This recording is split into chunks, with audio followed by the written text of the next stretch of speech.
కలిగిన వాడికి, ఆత్మల పట్ల వేదన కలిగిన వాడికి, దేవుని రాజ్యం పట్ల బాధ్యత కలిగిన వాడికి, నశించిపోతున్న రక్షించే మనసున్న వాడికి, చల్లారిపోతున్న సంఘాన్ని మండించాలని తపన కలిగిన వాడికి, కొత్త గుంపును సమూహాన్ని రాకడికి సిద్ధపరచాలి అన్న తాపత్రయం ఉన్న వాడికి కిస్మిస్ పండుగ రోజున కూడా సిలువ శ్రమ గుండెల్లో ఉంటుంది.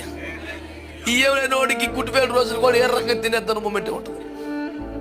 తేడా ఉంటుంది. మీకు ఎప్పుడు భూమి మీద రెండో గుంపులు 20,000 మంది చెప్తున్నాను. ఒకటి, ఓడ నిర్మాణము తప్ప నా బతుకు ఇంకే ప్రాముఖ్యమైన పని లేదన్నట్టు దాంట్లో తలమొనలు అయిపోయి రకం ఒకటి. ఇంకొకటి, అసలు భారము బాధ్యత లేకుండా ఎదుటో నెగతాలు చేస్తాను నవ్వుతా బతికేసి ఇంకో ఒకటి. 2 గుంపులే కదా ఉన్నాయి అక్కడ. నవ్వకమ తప్ప ఇంక పని ఏం లేదు. అవతలకి ఈ నెగతాలు చేస్తాను తప్ప ఇంక పని ఏం లేదు.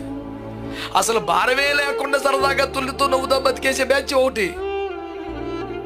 అసలు అవేమీ లేకుండా భారం తప్ప, వేదన తప్ప, కన్నీరు తప్ప ఇంకోటి లేని వ్యక్తులు ఇంకొకరు.